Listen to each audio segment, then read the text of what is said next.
Mirëmëngjesi të nderuar teleshikues të drita televizion, do të jemi së bashku në emisionin What Happened Today, çfarë ka ndodhur sot. Data sot shënon 3 qershor dhe ne kemi përgatitur disa informacione në lidhje me ngjarjet më të rëndësishme që ka ndodhur në këtë datë, ku ju ftoj që të ndiqni.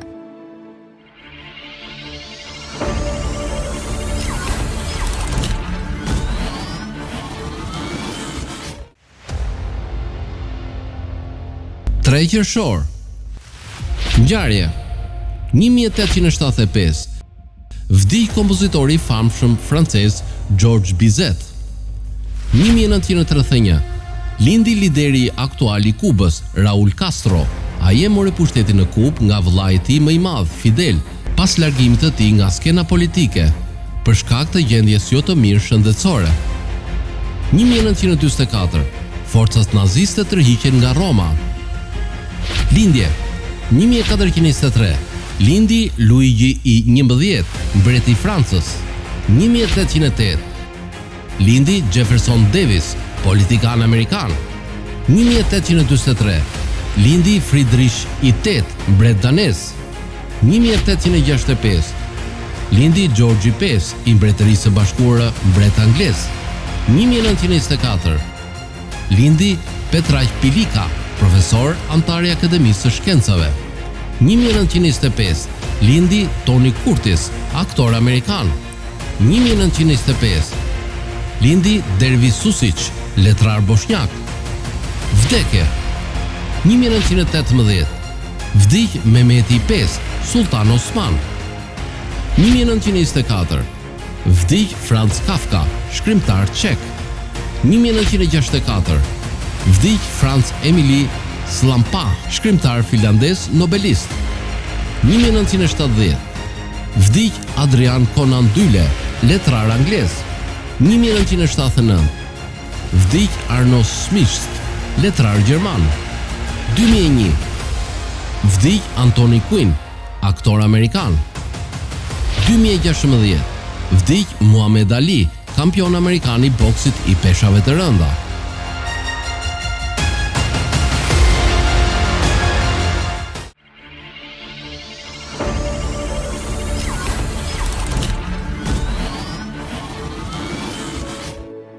Ndërkohë do të flasim rreth vrasjes së Josif Budos, dëshmorit të kombit, misërisht nga sampistët e Nezmije Hoxhës.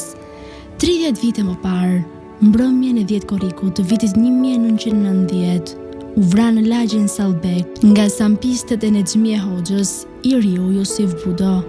Të nesërmen, kur arkivoli arriti në qendër të qytetit, i mbajtur në krah nga të rinjt, nga masa e madhe e njerëzve, ushtruan thirrjet, poshtë qeveria, hakmarje, Enver Hitler, Hekuran Slobodan, hakmarje, hakmarje.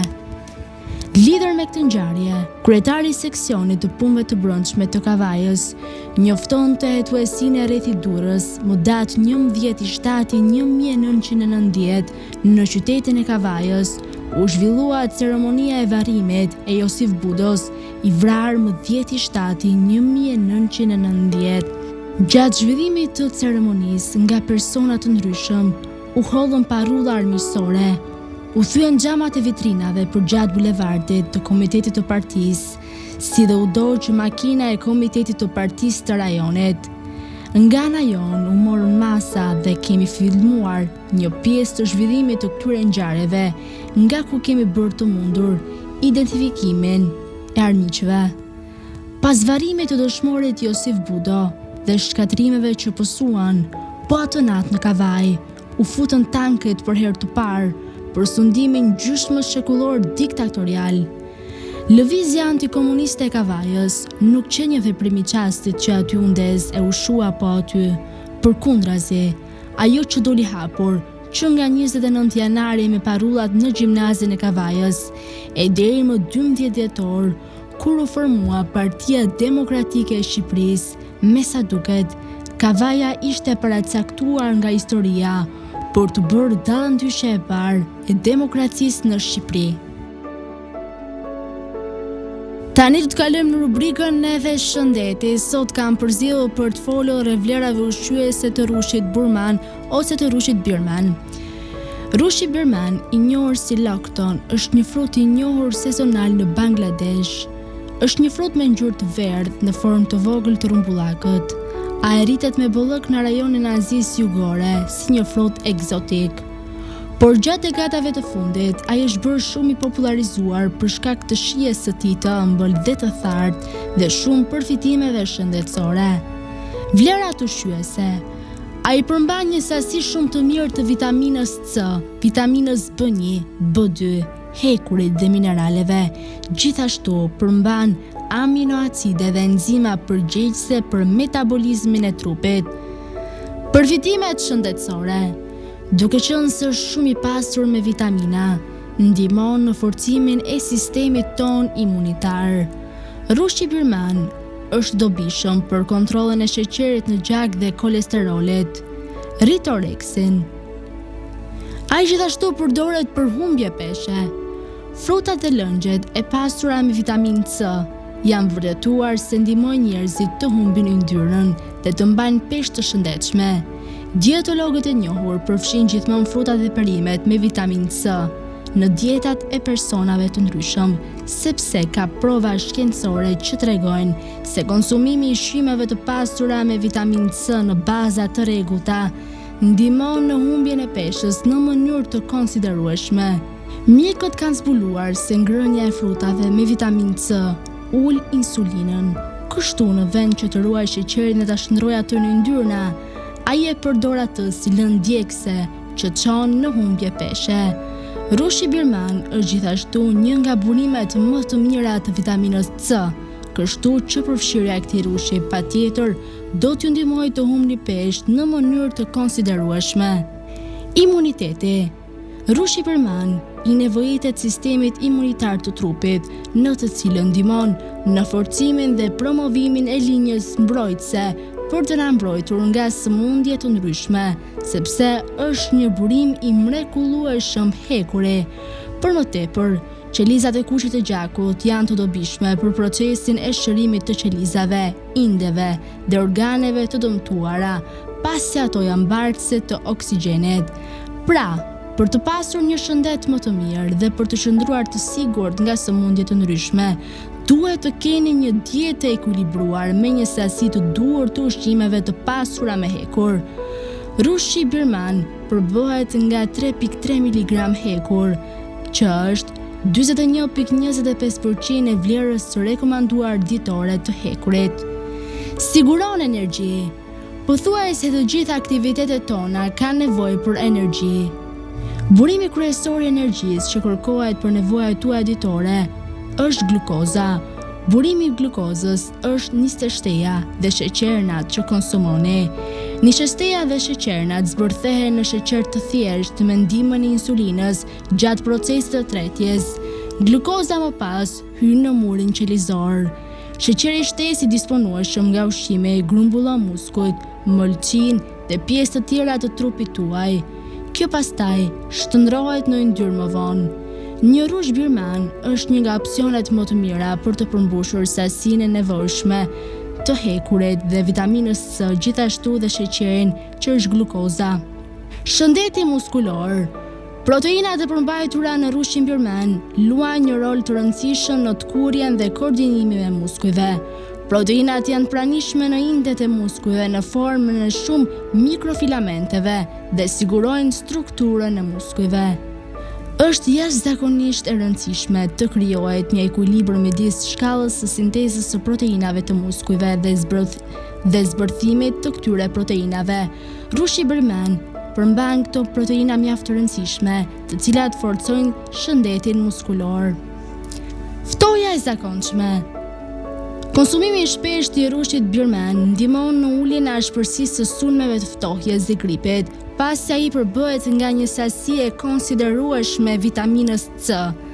Ai pakson efektet e ftohjes së zakonshme, duke përfshirë inflamacionin dhe rrjedhjen e hundëve.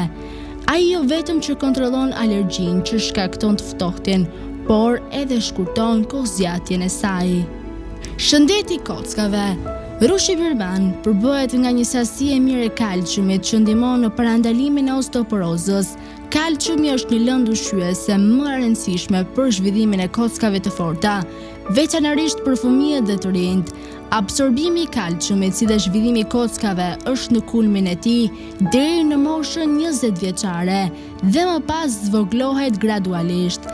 Sasia mjaftueshme e kalciumit dhe vitaminës D ndihmon në rritjen e masës kockore tek fëmijët. Konsumimi i rregullt i rushit është gjithashtu një nga opsionet më të mira për të përmbushur kërkesat për kalcium pasi gjendet në sasi të mëdha në këtë frotë. Tani ju ftoj të ndiqni parashikimin e motit në territorin shqiptar. Territori shqiptar për ditën e shtunë parashikohet të përshkohet nga një mot i paqëndrueshëm me kthjedhime, vranësira kalimtare dhe rreshje shiu. Sipas parashikimeve, temperatura minimale do të jetë 9 gradë Celsius, ndërsa temperatura maksimale parashikohet të jetë 25 gradë Celsius.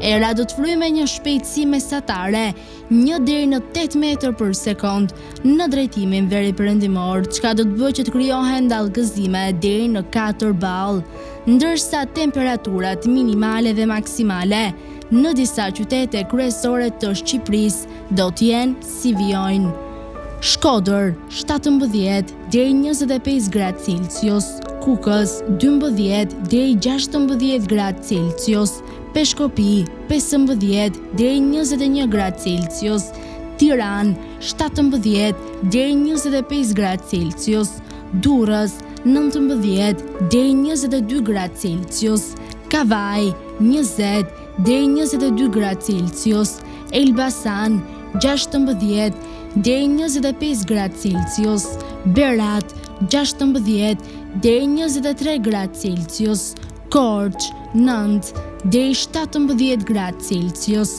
Vlorë 19 deri 24 gradë Celsius, Gjirokastër 14 deri 22 gradë Celsius, Sarand 16 deri 21 gradë Celsius. Tani u ftoj të ndiqni parashikimin e motit në territorin e Kosovës. Territori i Kosovës për ditën e shtunë parashikohet të përshkohet nga një mot i paqëndrueshëm me kthjedhime, vranësira kalimtare dhe rreshje shiu. Sipas parashikimeve, temperatura minimale do të jetë 12 gradë Celsius, ndërsa temperatura maksimale parashikohet të jetë 22 gradë Celsius. Era do të fryjë në drejtimin juglindor me një shpejtësi mesatare 1 deri në 3 metër për sekond, ndërsa temperaturat minimale dhe maksimale në disa qytete kryesore të Kosovës do të jenë si vijojnë: Mitrovica 13 deri 19 gradë Celsius, Podujev 12 deri 18 gradë Celsius, Skënderaj 12 deri 19 gradë Celsius, Pej 13 deri 20 gradë Celsius, Prishtinë 13 deri 18 gradë Celsius, Gjakov 15 deri 22 gradë Celsius, Malishev 14 deri 18 gradë Celsius, Gjilan 14 deri 19 gradë Celsius, Ferizaj 14 deri 18 gradë Celsius, Kaçanik 13 deri 18 gradë Celsius, Prizren 13 deri 20 gradë Celsius. Të nderuar teleshikues të Drita Televizion, kjo ishte gjithçka e përgatitur në këtë emision.